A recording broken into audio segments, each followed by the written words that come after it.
আমার জীবনের কাহিনী শোনাইতেছি, জানি না আপনাদের দিলে লাগবে কি লাগবে না। 2008-এর কাহিনী।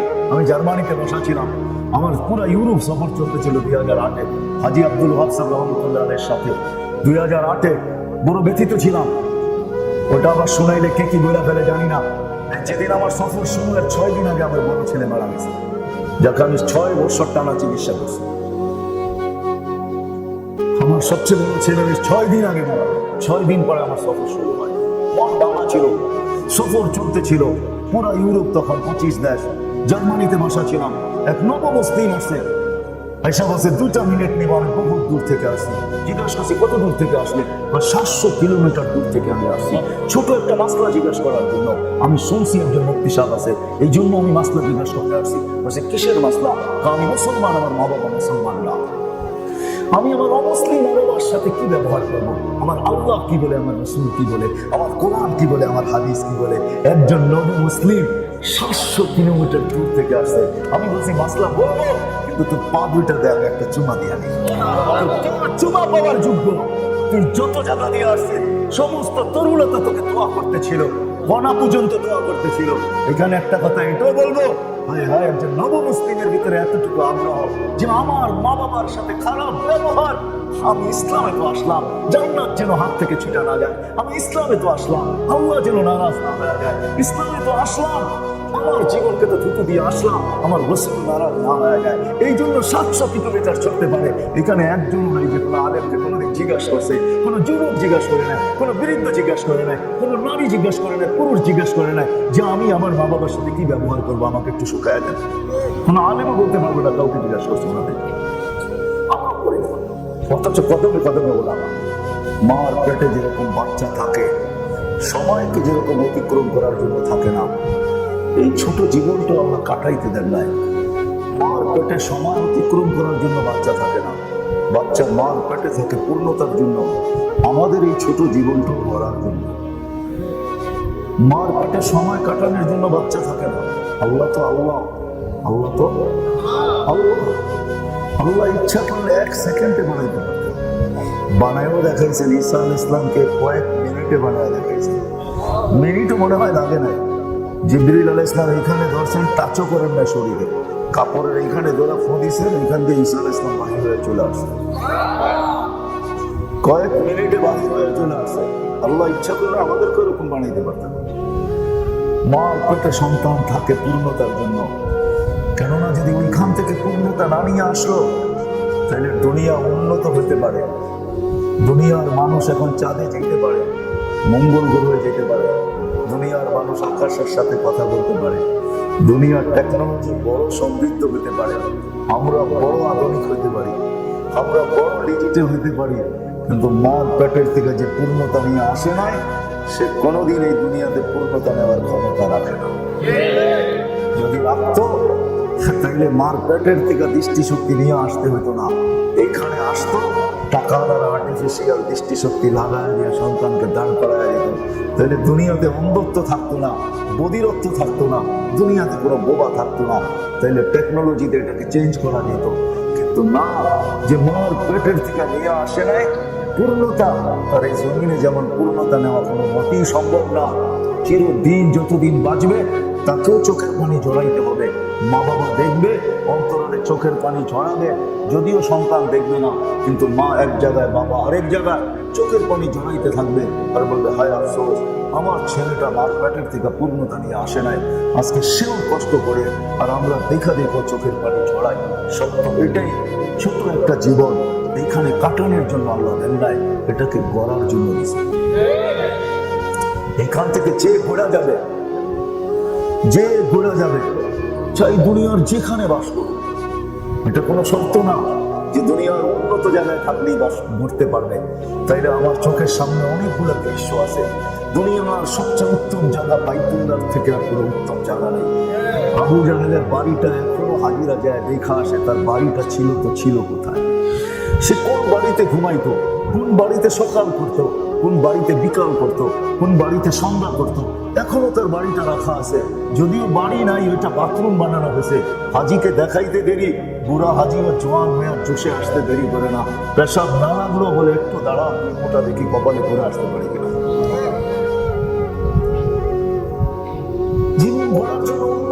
বিদ্বেষের দরকার নাই। যদি হতো তাহলে মক্কার মানুষ একজন জাহান্নামে যেত। মক্কা কোন জায়গা? কোরআন বলে হুদাল লিল আলামিন, যেই মক্কা হেদায়েতের ভান্ডার। হেরেন হেদায়েতের ভান্ডার। আমাদেরকে জিজ্ঞাসা করেন হেরেনের সীমানা ছোট না? হেরেনের সীমানা বহুত বড়, বড় না ছোট? শুধু মসজিদটাই এরকম শরীফ। হেরেনের সীমানা বহুত বড়। ওই সীমানার ভিতরে যেই মসজিদে একত্র পড়বে 1 লক্ষ হবে। ওই সীমানার ভিতরে একটা মসজিদ নাই, শত মসজিদ আছে। হোটেলে বসে যদি পড়ি, কি বলে, হোটেলে বসে যদি পড়ি, হোটেলগুলো তো সীমানার ভিতরে, হেরেনের ভিতরে, ঠিক না? 1 লক্ষ পাবো না? পাবো না, অবশ্যই পাবো। ওই সময় তো এত বড় পরিধি ছিল না, বসতি ছিল না, ছোট ছিল মক্কা, অল্প কিছু লোকেই ছিল। তাহলে মক্কার মানুষগুলা কোনোদিন জাহান্নামে যেত? আবু জাহেলের কথা কোনোদিন আসতো না, উতবার কথা কোনোদিন আসতো না, সাইবার কথা কোনোদিন আসতো না, আবু লাহাবের কথা কোনোদিন আসতো না। আমাদের ওলামাদের বয়ানের খোরাক হতো না, আমরা মানুষকে বুঝাইতে পারতাম না। জীবন গড়ার জন্য কোনো সোসাইটির দরকার নাই, কোনো জায়গার দরকার নাই। মেরে দোস্ত, যদি বেলালের বাড়ি দেখেন, হায় হায়, বেলাল মক্কায় কৃতদাস হিসাবেই ছিল, কিন্তু জন্ম বেলালের মক্কায় ছিল না। বেলাল বড় হয়েছেন মক্কায় না, দীর্ঘ একটা সময় ইথিওপিয়ায় কাটাইছেন। যে বাড়িতে বেলালের জন্ম, ওই বাড়ি এখনো রাখা আছে, দেখা আসেন না? আমি দেখা আসছি, আপনারা দেখা আসেন। ওই বাড়িতেই বেলাল বড় লম্বা একটা সময় কাটাইছেন। ওই ইথিওপিয়ার মানুষটা এত উচ্চায় কোনোদিন উঠতো না, জমিনে চলতো আর জান্নাতে পদধ্বনি হইতো। আর আল্লাহর রাসূল জিজ্ঞাসা করতেন, তুমি আমার আগে চলতেছিলে তো কি করে চলতেছিলে? এমন কি আমল করো যে আমার আগে চলার ক্ষমতা তুমি জান্নাতে পাইলে? তখন সে বেশি কিছু করি না, উজু যখন করি 2 রাকাত নামাজ পড়তে কখনো করি না। তো আল্লাহ রাসূল বলছে তাহিয়াতুল উযুই মনে হয় তোমাকে ওইখানে পৌঁছায় দিয়েছেন। সত্য মিথ্যা জানি না, কিতাবে লেখা আছে মদিনার থেকে দূরে সরতে দেরি, দামেস্কে যেতে দেরি 1 মাস 2 মাস 3 মাস, 4th মাসে স্বপ্নে যায় ডাইকা নিয়ে আসছেন, মা বাবা কাইয়া বেলাল আল্লাহ তাজুরুনা, কি হলো বেলাল, আমাদের দর্শনে জিয়ারতে আসো না? তো আসো না কেন? আসো না? কিয়ামতের দিন মুয়াজ্জিনদের জানবা বেলাল রাদিয়াল্লাহু তাআলা হাতে থাকবে। সবচেয়ে বড় উচ্চ মর্যাদা। গলা উঁচা হওয়া মানে কি? গলা লম্বা হবে, গলা বেশি লম্বা হলে মানুষের ভালো দেখা যায় না।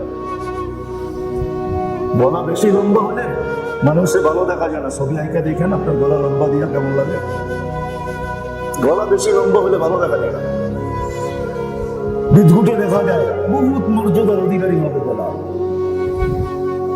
এই ছোট জীবনটা করার জন্য, কাটানোর জন্য। যুবককে যৌবন দিচ্ছেন গড়ার জন্য, নারীকে নারীত্ব দিচ্ছেন গড়ার জন্য, পুরুষকে পুরুষত্ব দিচ্ছেন গড়ার জন্য, ধনীকে ধন দিচ্ছেন গড়ার জন্য, শক্তিওয়ালাকে শক্তি দিচ্ছেন গড়ার জন্য, সুস্থকে সুস্থতা দিচ্ছেন গড়ার জন্য, এমনকি অসুস্থকে ব্যক্তিকে অসুস্থতা দিচ্ছেন গড়ার জন্য, পরিবারকে দারিদ্রতা দিচ্ছেন গড়ার জন্য, রূপসীকে রূপ দিচ্ছেন গড়ার জন্য। হয় হয় যা দিচ্ছেন এই ছোট জীবনটার ভিতরে যা আছে সব গড়ার জন্য দিচ্ছেন, কাটানোর জন্য দেন না। কিন্তু মানুষ সর্বদিক থেকে মানুষ বড় সংকীর্ণ। আমাদের বিদ্যা তেমন বেশি না, চোখের দৃষ্টি বেশি দূর যায় না, বেশি কষ্ট সহ্য করতে পারে না। ইদা মাসাহু শাররু জাযুআ, বেশি কষ্ট সইতে পারে না, আবার বেশি সুখ দিলেও জায়গায় থাকতে পারে না। ইদা মাসাহুল খায়রু মানুআ, যুবক যৌবন পাইতে দেরি। হায় হায়, উচিত ছিল যৌবন ওকে আরো ঝুঁকায় দিবে, আরো আল্লাহর কাছে নিয়ে দিবে, সবসময় পায়ের কাছে, কুদরতি পায়ের কাছে বসায় রাখবে, সদা সর্বদা আল্লাহর কাছে বসে থাকবে। কিন্তু যুবক যৌবন পাইতে দেরি, কোরআনই সত্য। ওয়াইদা মাসাহুল খায়রু মানুআ, পুরুষ যৌবন পাইতে দেরি, আল্লাহকে বলতে দেরি করে নাই। নারী নারীত্ব পাইতে দেরি, আল্লাহকে বলতে দেরি করে নাই। রূপসী রূপ পাইতে দেরি, আল্লাহকে বলতে দেরি করে নাই। ধনওয়ালা ধন পাইতে দেরি, আল্লাহকে বলতে দেরি করে নাই। মেইলওয়ালা মেইল পাইতে দেরি, আল্লাহকে বলতে দেরি করে নাই। ফ্যাক্টরিওয়ালা ফ্যাক্টরি পাইতে দেরি, আল্লাহকে বলতে দেরি করে নাই। হাটওয়ালা হাট পাইতে দেরি, আল্লাহকে বলতে দেরি করে নাই। বাজারওয়ালা বাজার পাইতে দেরি, আল্লাহকে বলতে দেরি করে নাই। যে যেইখানে আছে পাওয়ার পরে আর আল্লাহকে স্মরণ করে নাই, ভুলে গেছে। এটাই কোরআন বলতেছে, ওয়াইদা মাসাহুল খায়রু মানুআ, ও মানুষ তুই একমাত্র ভালো পাইতে দেরি আর আমাকে বলতে দেরি করিস না। রাত হয় না সোনার ঘরে মানুষ, ডেলি 550 লিটার অক্সিজেন আল্লাহ আমাদেরকে দেয়, আমরা নেই। কয়জন এখানে আছে 550 বার আল্লাহ বলে? কয়জন আছে? গরম করে রাত হয় না, আমি পায়ে হাত রেখে কয়জন আছে? হায় হায়, ডেলি 550 লিটার অক্সিজেন আমাকে দিতেছে। বলো কে শ্রমিক পেশার মানুষগুলা, যারা অটো চালায়, যারা সিএনজি চালায়, যারা বাইক চালায়, যারা বাস চালায়, যারা ট্রাক চালায়, যারা ফ্যাক্টরিতে কাজ করে, যারা দিন মজদুর, যারা শ্রম পেশার, সারা দিন পরে শরীরটা কিরকম ভাঙা নিয়ে বাড়িতে ফিরে, কতটুকু ক্লান্তি নিয়ে ফিরে, সারা রাত ঘুমাইলো, সকালবেলা তার শরীরটাকে আবার চাঙ্গা করলো তো করলো কে? সকালবেলা উঠা তো চিৎকার দেওয়া উচিত ছিল, মানুষ বাড়িতে ফিরলাম কি কইরা, ভাঙা শরীরটা নিয়ে ফিরলাম, পেটটা বিছনা চাইতেছিল, হাতটা কাজ করতেছিল না, শরীরটা ঝিনঝিন করতেছিল, মনে হয়েছে যে এইটা অবস্থায় যদি থাকি তাহলে আর সকালে উঠতে পারবো না, কিন্তু ঘুমের থেকে উঠলাম, কালকে মনে হয় বেশি চাঙ্গা হয়ে উঠলাম। আরে তোকে চাঙ্গা করলো তো করলো কে? উচিত তো ছিল ওই মুহূর্তে উঠবে, নামাজের সময় হোক আর না হোক ওই সময় উঠবে, আর সেজদায় পড়ে কমসে কম একটা সেজদায় শুকর করবে, একটা সেজদা করে বলবে লাকাল হামদু ইয়া রাব্বানা, মালিক তোর শুকরিয়া। কিন্তু ওই সময় উঠলো আর আল্লাহর নাফরমান হয়ে বাকি যায়। আমি কেমনে বুঝাবো? আমার কথা লম্বা হবে না, সুযোগও নাই আমার কাছে, সময় কম, কিন্তু দোয়া করি অল্পতে যেন আল্লাহ দিলে কাইটা দেয়। একটু ভাবে, জীবনটা দিয়েছেন গড়ার কাটানের জন্য, গড়ার জন্য জীবনটা দিয়েছেন। মার পেটে যেরকম সন্তান সময় কাটানোর জন্য থাকে না, পূর্ণতা নেওয়ার জন্য থাকে, আমাদের এই ছোট জীবনটা দিয়েছেন গড়ার জন্য, কাটানোর জন্য না।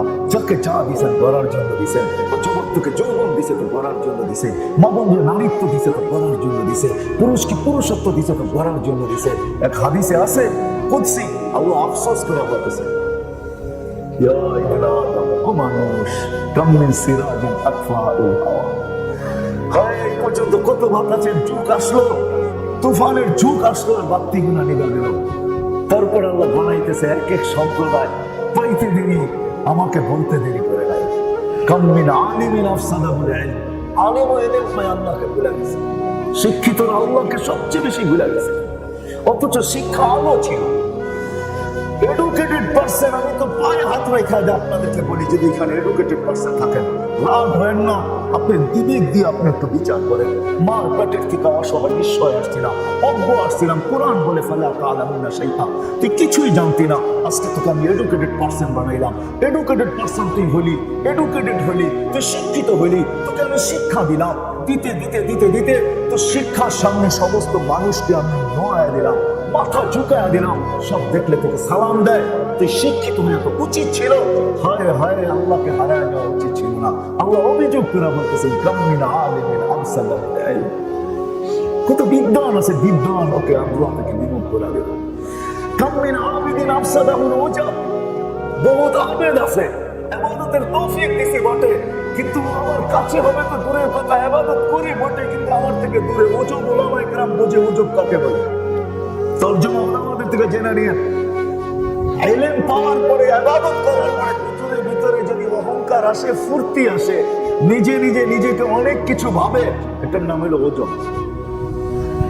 যথেষ্ট ভাবে যে খুব করতেছে, এরকম আল্লাহ এক একজনকে দেখাইছেন। কাম মিন গানিয়্যিন আফসাদাহুল গিনা, কাম মিন ফাকিরিন আফসাদাহুল ফাকর, কাম মিন উমারা আফসাদাহুল জাওর, লাউলা মাশাইখা রুক্কা ওয়াশ-শাবাবা খুশা ওয়াল আতফালা রুদ্দা ওয়াল আনআমা রুদ্দা লাজালতু সামা হাদিদা ওয়াল আরদা সাফসাফা ওয়াত তুরাবা রামাদা ওয়া মা আনজালতু মিন আস-সামাই কাতরা ওয়া মা আনবাতু মিনাল আরদি হাব্বা ওয়া আনজালতু আলাইহিম আযাবা সাফা। আমি তো বলি, জোর দিয়া বলি, 24 ঘন্টা যদি রহমত দিয়া ঢাকা না রাখতেন তাহলে এক কদম চলার ক্ষমতা আমাদের ছিল, আর আমরা এক কদম দেওয়ার উপযোগীও না। সারা দিন রহমত দিয়া ঢেকে রাখছেন, আর অপেক্ষা করতেছেন, অপেক্ষা করতেছেন, অপেক্ষা করতেছেন। ইন আতানি লাইলান কাবিলতু, ইন আতানি নাহারান কাবিলতু, চিৎকার দিয়ে বলতেছে, দিনে আসলে আমি তোকে বুকে জড়ায় নিব, রাত্রে ফিরে আসলে বুকে জড়ায় নিব। আহা ওয়া ইন তাবু ফাআনা হাবিবুহুম। আরেক হাদিসে কুদসির অংশ বলতেছি আমি, ফাইন তাবু ফাআনা হাবিবুহুম। পুরো হাদিস হলো এটা, আহলু শুকরি আহলু জিয়াদাতি আহলু তাআতি আহলু কিরামাতি আহলু মাসিয়াতি লা আখলুতুহুম মিন রাহমাতি ফাইন তাবু ফাআনা হাবিবুহুম ওয়া ইন লাম ইয়াতুবু ফাআনা তাবিবুহুম উবতালিহিম বিল মাসাইব লিউদখিরাহুম মিনাল মাআইব। আল্লাহ নিজেই বলেন আহলু যিকরি আহলু মাজালিসি। আল্লাহর আলোচনা চলতেছে, এখন যেন আমরা আল্লাহর মজলিসের লোক হিসাবে আল্লাহর কাছে বসে আছি। আহলু তাআতি আহলু কিরামাতি, যে আমাকে মানবে আমি তাকে উচ্চ শিখরে উঠাইতে থাকবো, আমি তাকে সম্মানের মালা পরাইতে থাকবো। আহলু শুকরি আহলু জিয়াদাতি আহলু তাআতি আহলু কিরামাতি আহলু মাসিয়াতি লা আখলুতুহুম মির রাহমাতি, যে আমার দিকে তাকায়ও দেখে না, আমার নাফরমানিতে 24 ঘন্টা লিপ্ত থাকে, আমি আমার রহমত থেকে ওকে বঞ্চিত করি না, বরং অপেক্ষা করতে থাকি। যদি দিনে ফিরে আসে তো আমি বন্ধু হিসাবে বুকে জড়ায় আনব। ওই আতানি লাইলান কাবিলতু, রাত্রে ফিরে আসলে বন্ধু হিসাবে আমি জড়ায় আনব। ওমান আদামু মিন্নি জুদান ওয়া কারামা, আমার চেয়ে বড় দাতা আর দয়ালু কেউ নেই। আল্লাহ বলে আমার চেয়ে বড় দাতা আর দয়ালু কেউ নেই। নাহলে বলেন আমি যুবকদের কাছে পায়ে হাত রাখা জিজ্ঞাসা করি, যুবক ডেলি তোমাকে আল্লাহ কয়বার ডাকে, কয়বার আসো? কয়বার আল্লাহ তোমাকে ডেলি ডাকে আর তুমি কয়বার মসজিদে আসো? তোমার পায়ে হাত রাখো, তুমি রাম রোড আমার উপর। আল্লাহ যতদূর যায় সবাইকে জিজ্ঞাসা করি, ডেলি আল্লাহ কয়বার ডাকে আর কয়বার মসজিদে আসো? মসজিদে এসে আমি কতক্ষণ বসে থাকি? জুমার দিন তো একটু পর পর ঘড়ি দেখতে থাকি। ইমাম সাহেবের কথা একটু লম্বা হয়ে গেলে মাঝে মাঝে কেউ বলেও ফেলে, ইমাম সাহেব আপনার কাজ কাম নাই, আমাদের কিন্তু কাজ কাম আছে। একটু কেরাত লম্বা হলে আজকে কেরাতে মজা এসে গেছে ইমাম সাহেবের। অনেক সময় পড়তে পড়তে মজা চলে আসে, অর্থ যখন বুঝে, এক তাল্লুক যখন কোরআনের দিলের উপরে হয় তখন মজা আসে, একটু লম্বা পড়তে থাকে। অনেক সময় মুসল্লিরা বলে এত লম্বা করার করেন কেন? ঠিক না? আপনি কতক্ষণ মসজিদে বসে থাকেন বলো তোমাদের কাছে? ওই আল্লাহটাকে যে 24 ঘন্টা আমাকে রহমত দিয়ে রেখে আছে। হায় আমি শরীর খুলতে আসি নাই, আমি ডাক্তারি বিদ্যা পড়াইতে আসি না, যদি পড়াই রাত পার হয়ে যাবে। এই শরীরের উপরে কত রহমত, শুধু শুধু আল্লাহ বলেন না রহমাতু ইলাইকা নাজিল মা যালিকা মাসিয়াতুকা ইলাইয়া সাইদ। আমার 24 ঘন্টা রহমত নাজিল করি, তা সত্ত্বেও তুই 24 ঘন্টা আমার থেকে নাফরমানি থ্রো করতে থাকিস, নাফরমানি পাঠাইতে থাকিস, তারপর আমি অপেক্ষা করি। ইয়াবসুতু ইয়াদাহু লাইলান হাত্তা ইয়াতুবা মাসিআন নাহার ওয়া ইয়াবসুতু নাহারান ইয়াদাহু নাহারান হাত্তা ইয়াতুবা মাসিআল লাইল। এটা কি হাদিস না? বলেন হাদিস না? সারাদিন হাত প্রসারিত করে রাখি। হাদিসে কুদসি মান নাদানি তালাক্কাইতুহু মিন বাঈ, তুই ডাকতে দেরি আমি বুকে জড়ায় আনিতে দেরি করি। এই হাদিস কি কিতাবে আসে নাই যে 200 বছর মূর্তির সামনে সানম সানম বলে একবার সামাদ বলতে দেরি, আল্লাহ জবাব দিতে দেরি করেন না লাব্বাইকি আবদি। সবাই বলছে আল্লাহ এখনো তো মূর্তির সামনে বসা, বলেই তো ডাকলো, এত বড় করে সারা দিলেন কেন? আল্লাহ জবাব দিছে ও দেয় না আমিও দিই না, ওর ভিতরে আমার ভিতরে পার্থক্য কি থাকবে? অপেক্ষা করতেছিলাম, ভুলে হলেও একবার আমাকে ডাক। আচ্ছা আমি এটা বাদেই দিলাম, ইব্রাহিম আলাইহিস সালামটা কোথায় যাবে? দুপুরবেলা মেহমানকে যখন বসাইছিলেন আর পাতের থেকে উঠে দিয়েছেন প্লেট থেকে, যে তুই তো আমার আল্লাহকে মানিস না, তোকে খাওয়াই কি করে? তুই তো সূর্যের পূজা করিস। ও উঠা মুখটা কালো করে চলে গেছে যে আমি তো নিজে খাইতে চাই না, লোকটা তো হাত ধরেই আমাকে প্লেটে নিয়ে গেল। আবার বসাইলো, কথা জিজ্ঞাসা করার পরে মিথ্যাও তো বলতে পারতাম, সত্যই তো বলতাম, আমাকে উঠায় দিল, মনটা চুর চুর হয়ে গেছে। উপর থেকে আল্লাহ আওয়াজ দিছে খলিল 2.5 বছর 3 বেলা খাওয়াই, 1 বেলা খাওয়াইলেন না, উঠে দিলেন। পিছে ছুটতে শুরু করলেন, যে থামাইলেন চল ভাই খাওয়াবো, ব্যথা নির্লজ্জরা। এই বান্দা দিল জোড়া নিতে অনেক সময় লাগবে, আর তোমার প্লেটে ফিরা যাবো না। আর আমি জানি তুমি ওই ব্যক্তি না, যে আমার এরকম ব্যক্তি না, আর আমিও তোমার প্লেটে যাওয়ার ব্যক্তি না।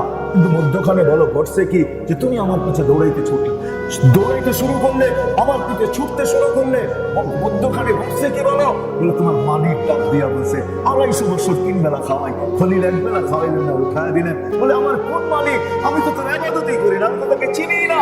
আল্লাহই খালাকাকা, যে তোকে তৈরি করেছে, যে তোকে পালতেছে। বলছে সত্য? বলে সত্য না হলে আমি ছুটে আসলাম তো আসলাম কেন? বলে প্লেটে পরে যাবো, আগে হাওয়া বাড়াও, আর ওই মালিকের ভয়া নেই, তারপরে প্লেট যাবো। জীবনটা দিয়েছেন করার জন্য, খাটানোর জন্য না। লম্বা করার সুযোগ আমার কাছে নেই, কিন্তু গোটা নিয়ে আসতেছি, অল্পতে যদি বুঝে আসে। মেরে দোস্ত 24 ঘন্টা রহমতে ঢাকা। বলো যুবক, আল্লাহ ডাকে কতবার তুমি আসো? আল্লাহ কয়বার আমাদেরকে ডাকে, আমরা কয়বার আসি বলে? কতটুকু করা দরকার ছিল, কতটুকু করি? আমি তো দেখাইলাম 550 লিটারের জন্য 550 বার তো আল্লাহ বলার দরকার ছিল।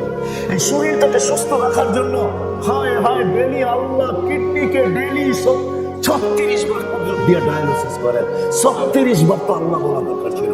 এই শরীরটা ডেলি কুদরত দিয়ে 36 বার আল্লাহ ডায়ালিসিস করেন, অথচ আপনাদের বিজ্ঞান ডেলি একবার ডায়ালিসিস করার ক্ষমতা রাখে, একবার করার ক্ষমতা নেই। আল্লাহ ডেলি 36 বার। প্রত্যেকটা জিনিসকে হয় কারণ দেখা যায় ডাক্তার তালাশ করতে করতে করতে করতে করতে হয় হয় লাখ লাখ টাকা খরচ হয়ে গেছে। ডাক্তার বলে আপনার কোনো অসুখ নেই, সব ঠিক আছে। আপনি অসুস্থ তো অসুস্থ কেন জানেন? ঠিক না? এই যে আপনার শরীরের ভিতরে মাত্রাকে ঠিক রাখেন, হয় কেমনি যে আপনাদেরকে বুঝাবো আল্লাহ ডাক্তার আমি কতটুকু সারা, কতটুকু আসে, কতটুকু আসে এই জন্য জীবনটা গড়ার জন্য, কাটানোর জন্য না। আসেন আজকে নিয়ত করি প্রথমে যে এই জীবনটা যা গেছে তো গেছে, এটার জন্য তওবা করি।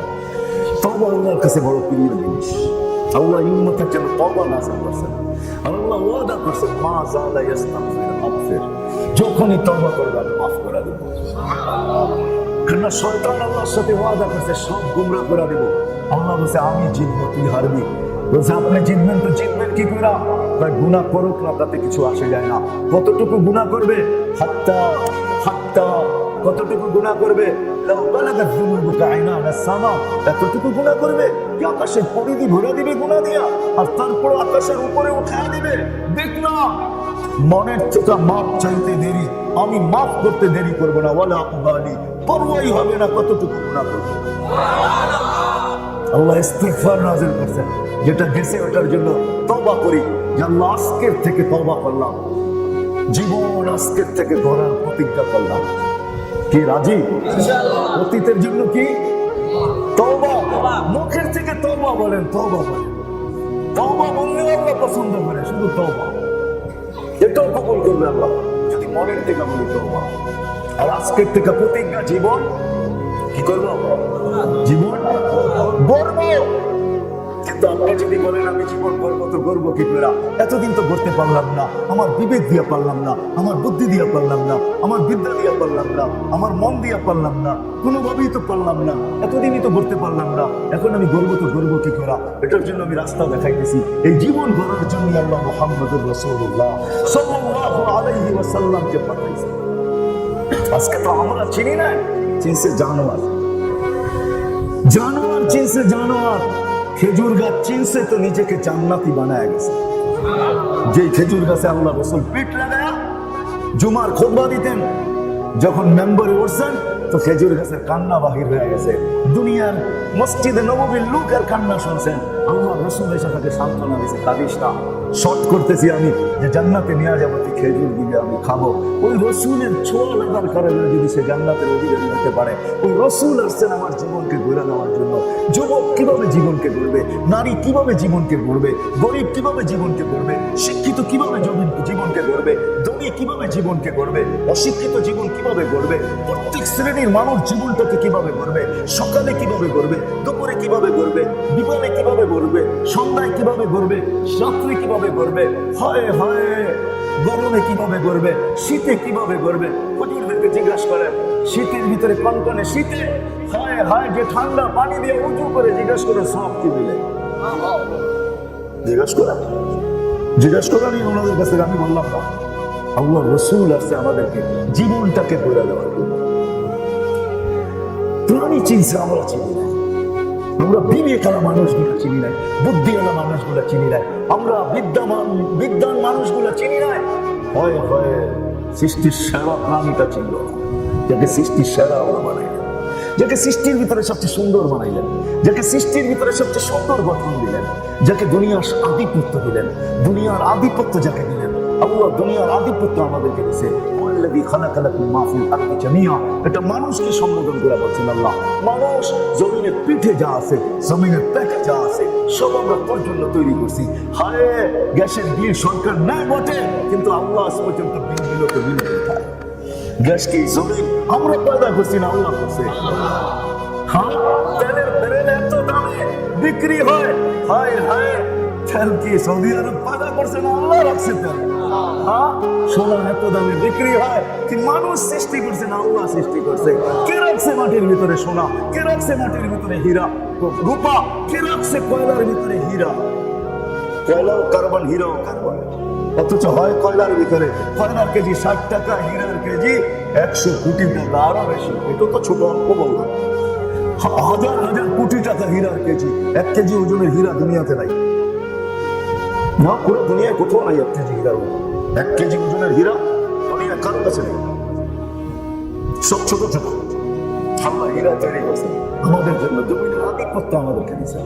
শুধু জমিনের না, এই সৌর জগতের আধিপত্য আল্লাহ আমাদেরকে দিয়েছেন, সমগ্র সৃষ্টির আধিপত্য আল্লাহ আমাদেরকে দিয়েছেন। নাহলে শেষ ফেরেশতা আপনাকে সুরক্ষিত করে তো করে কি না? 20 জন ফেরেশতা ডেলি আমাদেরকে সুরক্ষিত করে, দিনে 10 জন, রাত্রে 10 জন। আপনি ভাবেন এটা এমনি চলে কি? হ্যাঁ, কোন অপারেটর ছাড়া এটা চলে কি পুরা? আছে এখানে কোনো অপারেটর? অপারেটর বোঝেন? এই ফ্যাক্টরিতে অপারেটর আছে না? মেশিন চালানোর অপারেটর আছে না? এটা কেমনে চলে আমাকে বুঝান, চোখে দিয়ে বুঝান, তর্ক দিয়া বুঝান, বিদ্যা দিয়া বুঝান, লজিক দিয়া বুঝান, এটা কেমনে চলে? না না না, এটা আল্লাহ চালায়, ফেরেশতাদের মাধ্যমে এটা চলে। পুরা দেখতে পারে হাবা ফি আখবারিল মালায়েক। জালালউদ্দিন সুয়ুতি রহমাতুল্লাহ আলাইহি ফেরেশতাদের তথ্য সম্বন্ধে যে কিতাব লেখছেন হাবা ফি আখবারিল মালায়েক, ওটার ভিতরে লেখা আছে ফেরেশতারা কেমনে আমাদেরকে পরিচালনা করে। বিদায় মুহাম্মদুর রাসূলুল্লাহ সাল্লাল্লাহু আলাইহি ওয়াসাল্লাম আসছেন আমাদের জীবনটাকে গড়ে দেওয়ার জন্য। যেখানে আছে ওইখানে থেকে যেন বলে, যদি বললো তাহলে ওই আফ্রিকার জঙ্গলের বেলালের জীবনও করা হবে, আর যদি না বললো তাহলে আমি আপনাদেরকে সত্য বলি, আমি চিনি আবু তালেব কোন জায়গায় জন্ম নিয়েছে, আবু তালেবের ঘরটা কোথায় ছিল, আবু তালেব মারা গেছে কোথায়, আবু তালেবের বর্তমান কবরটা কোথায়, চারোটা আমি চিনি। যেই নবীর হাতের ছোঁয়া পাইলে ভাগ্য খোলা, পেটের ছোঁয়া পাইলে হাতের ভাগ্য খোলা যায়, যেই রসুলের ইশারা পাইলে ভাগ্য খোলা যায়, ওই সাপের ভাগ্য খুলছে। হাদিসের দম এখনো কিতাবের ভিতরে আছে, হাদিসের দম এখনো কিতাবের ভিতরে আছে। দুই সাপের হাদিস, মশহুর হাদিস। আইয়ুহা দাব বলতে দেরি, সে চিৎকার দিয়া বলতে দেরি করে নাই, লাব্বাইক ওয়া সাদাইক ইয়া যাইনা ওয়া ইয়াউমুল কিয়ামা। ও দুজাহানের বাদশা, আমার ভাগ্য খুলে গেছে। যার ইশারা পাইলে ভাগ্য খোলে, যার ছোঁয়া পাইলে ভাগ্য খোলে, যাকে কাছের থেকে দেখলে ভাগ্য খোলে। গাছ দূরের থেকে মানুষের মতো হাইটা আইসা আল্লাহ রাসূলের মাথার কাছে দাঁড়ায়া দীর্ঘক্ষণ দেখে আবার নিজের জায়গায় চলে গেছে। যাবে রাদিয়াল্লাহু তাআলা জিজ্ঞাসা করছে, ইয়া রাসূলুল্লাহ, কি দেখলাম এটা জাদু? বলছে এটা জাদু না, লাশ আমাকে দূর থেকে দেখতেছিল, তার মন বলতেছিল না, সে অনুমতি চাইছে, আল্লাহ একটু কাছের থেকে যেয়ে দেখতে দেন না। আল্লাহ তার দোয়া কবুল করছেন, আল্লাহ তার দোয়া কবুল করছেন। সে আইসা আমাকে মন ভরা দেখা নিজের ভাগ্য খুলে গেছে। নাইলে আমরা এই মুজিজাতে রাসূলের ভিতরে পাইতাম তো, এটা পাইতাম কোত্থেকে?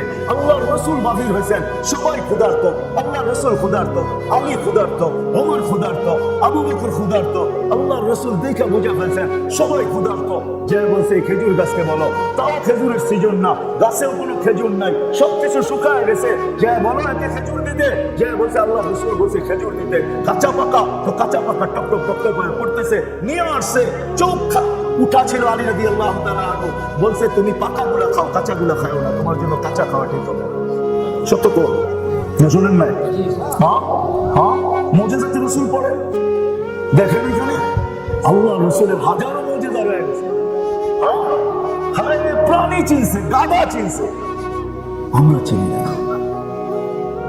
যার কথা মানলে ভাগ্য খোলে, বাহিরে বাহিরে পর্দা করার মতো কিছু নাই। বলছে যাবে এই ছোট ছোট গাছগুলা ছিটানো ছড়ানো দেখতেছি, এদেরকে যা বলো না আমার জন্য পর্দা করতে। যাবে রাদিয়াল্লাহু তাআলা চিৎকার দিয়েছেন, হায় হায় হায় হায় হায়, গাছ ছুটা এসে পর্দা করছে। আল্লাহ রাসূল প্রয়োজন মেটাইছেন, বলছে এদেরকে বলো জায়গায় চলে যেতে। বলছে তোমরা যার যার জায়গায় চলে যাও। মানুষের মতো ছুটা যায়, যার যার জায়গায় লেগে গেছে। যাবে রাদিয়াল্লাহু তাআলা ছুটে গেছেন, যে আল্লাহ রাসূল এখানে প্রয়োজন সারছেন, যে দেখি কি আছে, আমা ওয়াজাতু ইল্লা রাইহা, সুতরাং ছাড়া কিছু ছিল না। সুবহানাল্লাহ, যার কথা মেনে গাছের ভাগ্য হলে। আনাস ইবনে মালিক রাদিয়াল্লাহু তাআলা আনহু, মেহমান আসছে, দস্তরখান নিয়ে আসছে, তো দেখে দস্তরখান ময়লা, আগুন জ্বলতেছিল, ওটার মধ্যে ফিকা মারছে। সবাই বলে দস্তরখান জ্বালাই দিতেছে, এত রাগ হইলা কেন? জ্বালাইতেছি না, দেখো পরে ভাই কি অপেক্ষা করো কি হয়ে আসে। একটু পরে বাহির করে নিয়ে একটা ঝাড়া দিয়েছেন, ময়লাগুলো সব ছাই হয়ে ঘুরে গেছে। গেছে, দস্তরখান ঝকঝকে হয়ে গেছে, একটু পড়ে নাই, একটু আগুন লাগে না। বলছে এই জাদু কোত্থেকে শিখলা? জাদু না, এটা তো আমার হাবিব মুহাম্মদুর রাসূলুল্লাহ সাল্লাল্লাহু আলাইহি ওয়াসাল্লামের দস্তরখানে যায় খায় হাত পড়ছিলেন, ওনার হাতের ছোঁয়া লাগছে। এই আগুন কোনোদিন এই দস্তরখানকে পড়তে পারে না। তো আল্লাহ রাসূল যে আমাদেরকে জীবন গড়ার জন্য আসছেন আদর্শ হইয়া, ওই রাসূলের আদর্শ যদি আমার জীবনের ভিতরে আমি আনি, জীবনটাকে গড়ার জন্য আপনি নিজের মনের থেকে বলেন, দুচোখের আগুন আমাকে ছবে তো খাবে কি করে? ছবে তো ছবে কি করে? দুনিয়ার আগুনই যখন পড়াইতে পারে না হাতের ছোঁয়া লাগার কারণে, জ্বর জ্বর জিন্দগি আমার জিন্দগি হবে। জীবন করে দেওয়ার জন্য মুহাম্মদুর রাসূলুল্লাহ নিয়ত তো করছেন জীবন করবেন, কি ওয়াদা পাক্কা? তাইলে কিন্তু নবীর আদর্শ যুবককে জানতে হবে যে আমি যৌবনে কিভাবে আমার জীবনকে গড়তে পারি। কসম খোদার যুবক, ইত্তেহাফাতুস সুন্নিয়া ফি আহাদিসিল কুদসিয়া, উম্মতের এই হাদিসে কুদসির কিতাবের ভিতরে এই উম্মতের বয়সেরও একটা মর্যাদা আছে। ও যুবক, হইতে পারে বৃদ্ধ হওয়ার পরে তুমি কিছু নাও করতে পারো, আমল করার মতো ক্ষমতা তোমার নাও থাকতে পারে, তুমি আমল নাও করতে পারো, ক্ষমতা নাও থাকতে পারে। হ্যাঁ, বৃদ্ধ হইলে অনেক সময় অনেক জিনিসের ক্ষমতা থাকেও না, কিন্তু যৌবনে যখন তুমি গোড়া নিছো, তো বৃদ্ধ হওয়ার পরে আল্লাহ তোমাকে বোনাস দিবে, বোনাস। হ্যাঁ হ্যাঁ, এই উম্মতের বয়সেরও মর্যাদা আছে।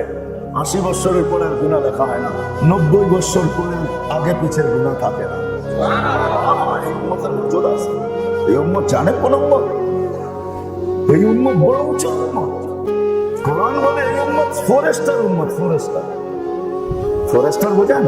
জেনারেলের কাদের 4টা স্টার থাকে, ওই উম্মত হলো এই উম্মত। হুয়া যে তাবাকুম, আল্লাহ আমাদেরকে নির্বাচিত করে রাখছে, বাইসা রাখছে। হুয়া যে তাবাকুম ওমা জাআলা আলাইকুম ফিদ দীনি মিন হারাজ, আল্লাহ আমাদেরকে বাইসা সমস্ত মানব জাতির থেকে আলাদা করে রাখছেন। দুনিয়া জিজ্ঞাসা করছে এগুলো আলাদা কেন? এগুলো বন্ধুর উম্মত। আল্লাহ শুধু পয়দাতে আমাদেরকে কুদরতি হাত লাগান না, বাছাই করার ভিতরে হাত লাগাইছে। আল্লাহ আমাদেরকে বাইচা রাখছেন। খায়রা উম্মাহ, আল্লাহ বলেন কুনতুম খায়রা উম্মাহ উখরিজাত লিন-নাস, আমরা মানুষের জন্য আছি। কিয়ামতের দিন আল্লাহ হায় হায় হায় শুহাদা আলান নাস, কিয়ামতের দিন সমগ্র জাতির উপরে আমাদেরকে সাক্ষী হিসাবে দাঁড় করাবেন। বুখারীতেই আছে, নূহ আলাইহিস সালামের উম্মত মানবে না, তো বসে সাক্ষী নিয়ে আসো, আমাদেরকে নিয়ে যাবে। তো উম্মত বলবে এরা আসছে কবে? সাক্ষী দেয় কি করে? এরা তো আমাদেরকে দেখেই নাই, আমাদের জমানেই আসে না, কিভাবে সাক্ষী দিবে? আল্লাহ জিজ্ঞাসা করবে কি করে সাক্ষী দিবে তোমরা? তো আমাদের বাচ্চা সূরা নূহ পড়া শোনাবে। সূরা নূহ আলাইহিস সালাম যে দাওয়াত দিয়েছেন, ইন্নী দাউতু কওমি লাইলান ওয়া নাহারা, আমি 24 ঘন্টা তাদেরকে দাওয়াত দিয়েছি। পুরো সূরা নূহ ওই দিন প্রত্যেক বাচ্চার মনে থাকবে। আজকে মনে নাও থাকতে পারে, মুখস্থ নাও করতে পারে, আমরা সূরা নূহ পড়ে শোনায় দিব, পুরো হক্কা বক্কা খাওয়া যাবে। আল্লাহ বলবে সূরা নূহ মানে আপনার কালামের ভিতরেই তো ছিল, আমাদেরটা যদি সত্য না হয় তো আপনার কালামও সত্য না। আল্লাহ আমাদের সুপারিশ গ্রহণ করবে। আল্লাহ ওই মর্যাদা আমাদেরকে দিয়েছেন, শুধু নবীজির খাতিরে আমাদেরকে দিয়েছেন। বিদায় আসেন জীবনটাকে গড়ার জন্য মুহাম্মদ রাসূলুল্লাহ। হায় হায়, কেমনে বুঝাবো আপনাদেরকে? ওই মুহাম্মদ রাসূলুল্লাহ সাল্লাল্লাহু আলাইহি ওয়াসাল্লাম যিনি চিৎকার দিয়ে বলে গেছেন যে জীবন করার কিরকম পাথেও নিয়ে আসছি। দেখ, তামাসসাকা বিসুন্নতি, ইমানের সাথে যদি একটা সুন্নত নিয়েও তুমি ঝুলতে কবর পর্যন্ত পৌঁছতে পারো, আর ওই সময়টা যদি ফিতনার হয়, যেমন আজকে চতুর্দিকে ইমান হারানোর পরিবেশ, ইমান বাড়ানোর পরিবেশ কোথাও নাই। চতুর্দিকে ইমান হারানোর পরিবেশ। যুবকদের মোবাইল দেখেন, যুবকদের মেমোরি দেখেন, নেট দেখেন, সব জায়গায় ইমান হারানোর পরিবেশ, এমন কোথাও না ইমান বানানোর পরিবেশ। চতুর্দিকে ফিতনা। এখানে ধরে রাখা কঠিন, হারানো বড় সহজ। যেমন আল্লাহ রাসূল বলেছিলেন, আল-নারু সাহলুন বিশাকওয়া, জাহান্নামে যাওয়া কোনো কঠিন না, মন চাই ঘোড়ার উপরে বসা যাও, ঘোড়া তোমাকে জাহান্নামে ঢুকে ফিরে আসবে। আল্লাহ ইন্নাল জান্নাতা হাসানুন বিরবুয়া, জান্নাতে যাওয়া বড় কঠিন, এটা বড় চূড়ায়। সত্য এটাই আল্লাহ রাসূল সহজ করছেন যে এক সুন্নতের উপর। আমি তো এই জন্য খুব বলি, হয় যুবক যদি জীবনে একবারও আল্লাহ রাসূলের স্টাইলে চুল কাটতো, মনের থেকে এই কথা বলা যে আমার রাসূল যে স্টাইলে চুল কাটছে, আমি রাসূলকে ভালোবাসি, এই স্টাইলে যদি একদিন চুল কাটতো, মা বোনরা যদি বাসর রাত্রে সাজ যদি তার বোনকে, তার বান্ধবীদেরকে পার্লারে সব জায়গায় যায় যদি বলতো আজকে প্রথম রাত্রের রাত আমাকে ফাতেমার মতো সাজায় দেয়, বাকি জীবন তোদের মন মতো আমাকে সাজাইছে, একদিনের শ্বাসটা আমাকে ফাতেমার মতো সাজায় দেয়, আমার বিশ্বাস একদিনের চুল কাটা জান্নাতে দিয়ে দিত। আল্লাহ রাসূলের সুন্নতের বড় দাম আছে।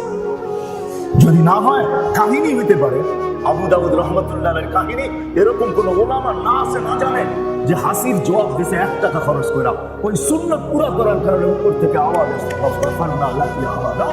আবু দাউদ তোকে আমরা মাফ করে দিলাম। আমি তো বলি এই উম্মতকে সাদা দাড়ি দিয়েছেন ইমানদারকে জান্নাতে যাওয়ার।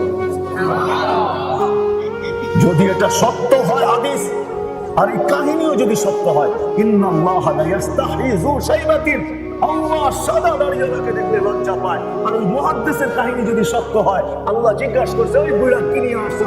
কিচ্ছু নিয়ে আসি না, সাদা দাড়ি নিয়ে আসছি। বলে এত জোরে বলতেছিস বাপ নিয়ে সাদা দাড়ি নিয়ে আসছিস মানে? তাহলে হাদিস শুনে, তো হাদিস শুনে দিছে, আমি অমুকের থেকে শুনছি, অমুকে অমুকের থেকে শুনছে, অমুকে অমুকের থেকে শুনছে, আপনার রাসূল থেকে আবু হুরায়রা শুনছে, আবু হুরায়রা জিবরিল থেকে শুনছে, জিবরিল নাকি আপনার থেকে শুনছে। সাদা দাড়ি দেখলে বলে লজ্জা পান, আপনি তো ডাটে আমারে জিজ্ঞাসা করতেছেন কি নিয়ে আসছি? তো আল্লাহ বলছে সবাই সত্য বলছে, আমিও সত্য বলছি, মাফ করে দিলাম। দাড়ি দিয়েছেন জান্নাতে যাওয়ার, বিশ্বাস হয় না যুবক? হ্যাঁ, এই দাড়ি দিয়েছেন জান্নাতে যাওয়ার। যদি হাদিস সত্য হয়, হয়তো আমার বুঝানোর ভঙ্গি ভিন্ন, দাড়ি দিয়েছেন এই জন্য আসেন। আল্লাহ রাসূলের জীবন যদি গড়তে চাই তাহলে আদর্শ শিখতে হবে। আর আদর্শ কার কাছে শিখবেন? রাসূলই তো নাই, কার কাছে শিখবেন? এই জন্যই আল্লাহ সিস্টেম করছেন, এই জন্যই আল্লাহ নিয়ম করছেন, পদ্ধতি করছেন। নাহলে আল্লাহ কোনোদিন বলতেন না রাসূল কিতাবাল্লাযী নাস্তাফাইনা মিন ইবাদিনা, কোরআন এই আয়াত কোনোদিন আসতো না যে কিয়ামতের সকাল পর্যন্ত আমি একদল লোককে নির্বাচিত করব, যারা নির্বাচিত হবে আমার পক্ষ থেকে না, আমার নবীর পক্ষ থেকেও হবে। তো রাসূলুল্লাহ সাল্লাল্লাহু আলাইহি ওয়াসাল্লাম চিৎকার দিয়ে বলেন উলামা ওয়ারাসাতুল আমবিয়া লাম ইউরিসু দিনারাম ওয়ালা দিরহামা, নবীর পক্ষ থেকেও আমরা নির্বাচিত, উলামারা নির্বাচিত, আল্লাহর পক্ষ থেকেও নির্বাচিত। এই জন্যই দায়িত্ব কাঁধে নিছেন। বিদায় জুমার দিন আপনাদেরকে বিরক্ত করে, ওয়াজে বিরক্ত করে, যেখানে পায় ওখানে আপনাদেরকে বিরক্ত করে, রাতভর আপনাদেরকে বিরক্ত করে, হাতে ধরে পায়ে ধরে সর্বভাবে বুঝাইতে চেষ্টা করে। নাইলে ওপেন দুনিয়া ৯,০০০ টাকা বেতন দিয়া মসজিদে কেন পড়া থাকবে? অটো চালাইলেও তো ১৫, ১৬, ১৭, ২০,০০০, ২৫,০০০ কামাইতে পারে, ৯,০০০ দিয়া কেন মসজিদে পড়া থাকবে? ৫,০০০, ৭,০০০ বেতন পায় কেন মাদ্রাসায় পড়া থাকবে? অটো চালাইলেও তো ১৫, ২০,০০০ মাসে কামাইতে পারে। এখন তো ওপেন দুনিয়া, এটার জন্য তো এত কোনো শিক্ষার দরকার হয় না। আর বাণিজ্য তো যাবে না, ইজ্জত যাবে না, হালাল রুজিতে কোনোদিন ইজ্জত চায় না। আমি রাদিয়াল্লাহু তাআলা আনহুকে জিজ্ঞাসা করছি কোথায় মরতে চান? হয়তো আল্লাহর রাস্তায় জিহাদ করতে করতে, নাইলে হালাল রুজি কামাইতে পারে। ইজ্জত তো যাবে না, মাদ্রাসা কেন পড়ে আছে? কয় টাকা বেতন দেয় মাদ্রাসায়? জিজ্ঞাসা করেন আপনাদের ইমামের বেতন কত? কেন পড়ে থাকে? দায়িত্ব খাতে। এই জন্য আলেমরা দায়িত্বশীল, নবী নাই বটে কিন্তু এর উত্তরসূরিরা আছে, এদের কাছে আসেন, আল্লাহওয়ালাদের কাছে আসেন, হক্কানি আলেমদের কাছে আসেন, নবী জিন্দেগি শিখেন। কিচ্ছু করতে পারেন না, ইমাম তোমার পেটের থেকে নিয়ে আসছেন, একটু আগে আমি বলে আসছি, ইমাম তোমার পেটের থেকে নিয়ে আসছেন, কিচ্ছু করতে পারেন না, কিচ্ছু না পারেন। তিনি যেরকম 3 বেলা খান, সময় নির্ধারিত করে 3 বেলা বসে ইস্তেগফার, মাপ চান, মালিক পারি না, মাফ করা, পারি না, মাফ করা।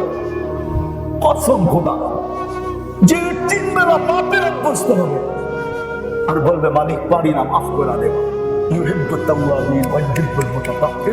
কোরআন বলে আমি তোকে ভালোবাসা নিব, শুধু ভালোবাসা নিব না, ময়লা সহ বুকে লাগাবো না, তোকে পাক করবো, তারপরে বুকে লাগাবো।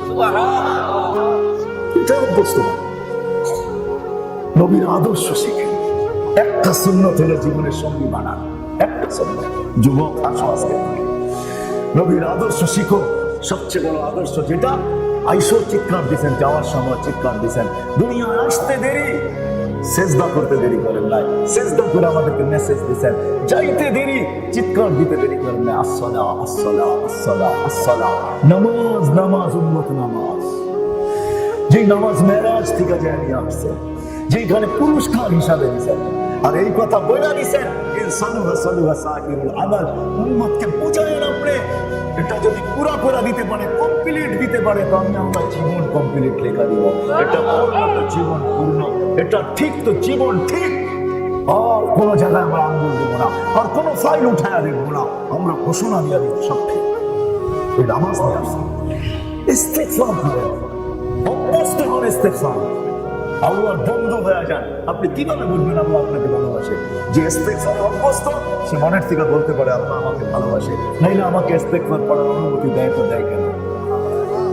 দেয় তো দেয় কেন? কোরআনের আয়াত যদি হয়ে থাকে ইউহিব্বুত তাওয়াবিন ওয়া ইউহিব্বুল মুতাতাহহিরিন, ভালোবাসার অনেক জিনিস আছে, সবচেয়ে শেষ এটা। আর হলো 5 ওয়াক্ত নামাজ। এই জন্য ওলামাদের কাছ থেকে শিখেন, আল্লাহ ওলাদের কাছ থেকে শিখেন। বাংলার জমিনের মতো জমিন আল্লাহ দুনিয়ার কোথাও দেন নাই, এত সহজ লভ্য দুনিয়ার কোথাও নেই। হায় হায়, আমি আমার জীবনের কাহিনী শুনাইতেছি, জানি না আপনাদের দিলে লাগবে কি লাগবে না। 2008-এর কাহিনী। আমি জার্মানিতে বসা ছিলাম, আমার পুরো ইউরোপ সফর চলতেছিল 2008-এ হাজি আব্দুল ওয়াহাব সাহেব রহমতুল্লাহ আলাইহির সাথে। 2008-এ বড় ব্যথিত ছিলাম। ওটা আমার শোনাইলে কে কি বলে ফেলে জানি না। যেদিন আমার সফর শুরু, এর 6 দিন আগে আমার বড় ছেলে মারা গেছে, যাকে আমি 6 বছর টানা চিকিৎসা করছি। আমার সবচেয়ে বড় ছেলে 6 দিন আগে মারা যায়। 6 দিন পরে আমার সফর শুরু হয়। মন ভাঙা ছিল, সফর চলতেছিল পুরা ইউরোপ, তখন 25 দেশ। জার্মানিতে বসা ছিলাম, এক নব মুসলিম আসছে, আইসা বলছে 2টা মিনিট নিব, আমি বহুত দূর থেকে আসছি। জিজ্ঞাসা করছি কত দূর থেকে আসলে? 700 কিলোমিটার দূর থেকে আমি আসছি ছোট একটা মাসলা জিজ্ঞাসা করার জন্য। আমি শুনছি একজন মুফতি সাহেব আছে, এই জন্য আমি মাসলা জিজ্ঞাসা করতে আসছি। বলছে কিসের মাসলা? আমি মুসলমান, আমার মা বাবা মুসলমান না, আমি আমার অমুসলিম মা বাবার সাথে কি ব্যবহার করবো? আমার আল্লাহ কি বলে, আমার রাসূল কি বলে, আমার কোরআন কি বলে, আমার হাদিস কি বলে? একজন নব মুসলিম 700 কিলোমিটার দূর থেকে আসছে। আমি বলছি মাসলা বলবো, কিন্তু তোর পা 2টা দেয়, একটা চুমা দিয়ে নেই, তোর পা চুমা পাওয়ার যোগ্য। তুই যত জায়গা দিয়ে আসছিস, সমস্ত তরুলতা তোকে দোয়া করতেছিল, মনা পর্যন্ত দোয়া করতেছিল। এখানে একটা কথা এটাও বলবো, হায় হায়, একজন নব মুসলিমের ভিতরে এতটুকু আগ্রহ যে আমার মা বাবার সাথে খারাপ ব্যবহার।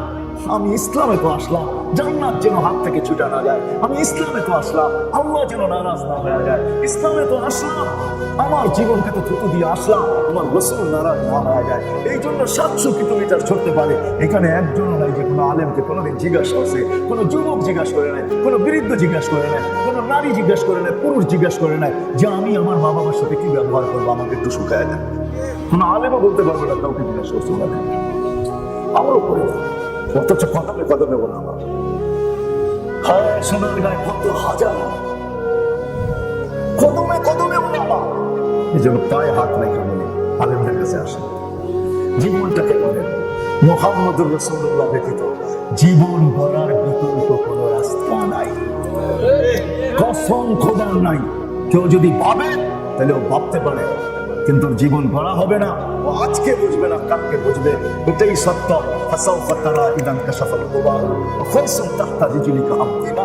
কালকে বুঝে আসবে জীবন গড়া হলো কি হলো না।